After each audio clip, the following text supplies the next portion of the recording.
കോൺഗ്രസ് രാഷ്ട്രീയത്തിൽ വലിയൊരു തലമുറ മാറ്റത്തിനും നിർണായകമായ പുനഃസംഘടനയ്ക്കും വഴി തുറക്കുന്ന രാഷ്ട്രീയ നീക്കങ്ങളാണ് ഇപ്പോൾ സംസ്ഥാനത്തും കേന്ദ്രത്തിലും സജീവമായിരിക്കുന്നത്. KPCC അധ്യക്ഷ പദവിയിലേക്ക് ആര് വരണമെന്ന ചർച്ചകൾ ഡൽഹിയിൽ തിരക്കിട്ട രീതിയിൽ പുരോഗമിക്കുമ്പോൾ അപ്രതീക്ഷിതവും എന്നാൽ ശക്തവുമായ പല ടിസ്റ്റുകളുമാണ് ഉയർന്നു വരുന്നത്.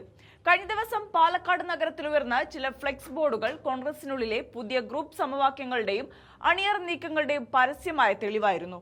മൂവാറ്റുപുഴ MLA മാത്യു കുഴൽനാടനെ KPCC പ്രസിഡന്റ് ആക്കണമെന്ന് പരസ്യമായി ആവശ്യപ്പെട്ടുകൊണ്ടാണ് മാറ്റം വരും മാത്യു വരുമെന്ന ക്യാപ്ഷനോടെയാണ് പാലക്കാട്ടെ ഫ്ലെക്സ് ബോർഡുകൾ പ്രത്യക്ഷപ്പെട്ടത്.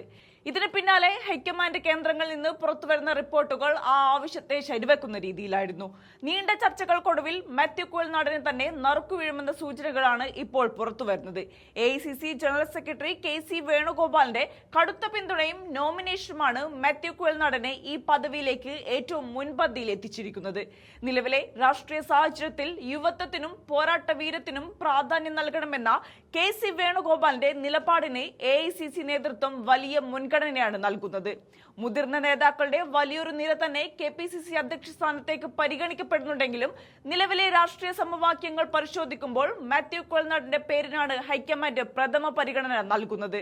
രാഷ്ട്രീയത്തിനപ്പുറം സമുദായ സമവാക്യങ്ങളും അദ്ദേഹത്തിന് അനുകൂലമായി മാറുന്നുണ്ട്. ക്രൈസ്തവ വിഭാഗത്തിൽ നിന്നുള്ള ശക്തനായ ഒരു യുവ പ്രതിനിധി എന്ന നിലയിലും കുഴൽനാടന്റെ സാന്നിധ്യം പാർട്ടിയെ താഴെത്തട്ടിൽ ശക്തിപ്പെടുത്താൻ സഹായിക്കുമെന്നാണ് ഹൈക്കമാൻഡ് വിലയിരുത്തുന്നത്. വർഷങ്ങൾക്ക് ശേഷം കോൺഗ്രസിൽ ഒരു സമ്പൂർണ്ണ തലമുറ മാറ്റം യാഥാർത്ഥ്യമാകുമെന്ന സാഹചര്യമാണ് ഇപ്പോൾ രൂപപ്പെട്ടിരിക്കുന്നത്. ഈ മാറ്റം കേവലം പ്രായത്തിന്റെ അടിസ്ഥാനത്തിൽ മാത്രം ഒതുങ്ങുന്ന ഒന്നല്ല എന്ന് കോൺഗ്രസ് വൃത്തങ്ങൾ തന്നെ വ്യക്തമാക്കുന്നുണ്ട്. രാഷ്ട്രീയ ഊർജം, സംഘടനാ സംവിധാനങ്ങളുടെ ആധുനികവൽക്കരണം, ഏത് പ്രതിസന്ധി ഘട്ടത്തിലും മുന്നിൽ നിന്ന് നയിക്കാനുള്ള പോരാട്ട മനോഭാവം എന്നിവയെല്ലാം ഉൾക്കൊള്ളുന്ന ഒരു വലിയ നവീകരണത്തിന്റെ ഭാഗമായാണ് മാത്യു കുഴൽനാടനെ നേതൃത്വത്തിലേക്ക് കൊണ്ടുവരുന്നത്. നിയമസഭയ്ക്കകത്തും പുറത്തും ഭരണപക്ഷത്തിനെതിരെ അദ്ദേഹം ഉയർത്തിയ ശക്തമായ പോരാട്ടങ്ങളും യുവതലമുറയ്ക്കിടയിലുള്ള സ്വീകാര്യതയും ഈ തീരുമാനത്തിന് പിന്നിലെ പ്രധാന ഘടകങ്ങളാണ്. ഈ മാസം അവസാനത്തോടെ ഡൽഹിയിൽ നിന്ന് ഇത് സംബന്ധിച്ച ഔദ്യോഗിക പ്രഖ്യാപനം ഉണ്ടാകുമെന്നാണ് സൂചനകൾ. എന്നാൽ മാത്യു കുഴൽനാടന്റെ വരവ് പാർട്ടിക്കുള്ളിലെ മറ്റൊരു മുതിർന്ന നേതാവായ ജോസഫ് വാഴക്കാന് കനത്ത തിരിച്ചടിയും നിരാശയുമാണ് സമ്മാനിക്കുന്നത്. ജോസഫ് വാഴക്കാനെ KPCC അധ്യക്ഷ സ്ഥാനത്തേക്ക് കൊണ്ടുവരുന്നതിനായി രമേശ് ചെന്നിത്തല പരമാവധി ശ്രമങ്ങൾ നടത്തിയിരുന്നു. മുൻപ് മുഖ്യമന്ത്രി പദവി നഷ്ടമായ സാഹചര്യത്തിൽ രമേശ് ചെന്നിത്തല കടുത്ത അതൃപ്തിയിലായിരുന്നു. തുടർന്ന് VD സതീശൻ മന്ത്രിസഭയിൽ അംഗമാകാൻ അദ്ദേഹം തയ്യാറായെങ്കിലും ചില കൃത്യമായ ഉപാധികൾ മുന്നോട്ട് വച്ചിരുന്നു. അതിലേറ്റവും പ്രധാനപ്പെട്ട ഒരു ഉപാധിയായിരുന്നു തങ്ങളുടെ വിശ്വസ്തനായ ജോസഫ് വാഴക്കാന് KPCC അധ്യക്ഷ പദവി നൽകണമെന്നത്. മുഖ്യമന്ത്രി കസേരയ്ക്ക് വേണ്ടി ഒരു ഘട്ടത്തിൽ ഇടഞ്ഞു നിന്ന രമേശ് ചെന്നിത്തലയെ അനുനയിപ്പിക്കാനെന്ന് VD സതീശൻ മുന്നോട്ട് വെച്ച പ്രധാന ഫോർമുലകളിലൊന്ന് ഈ അധ്യക്ഷ പദവി തന്നെയായിരുന്നു.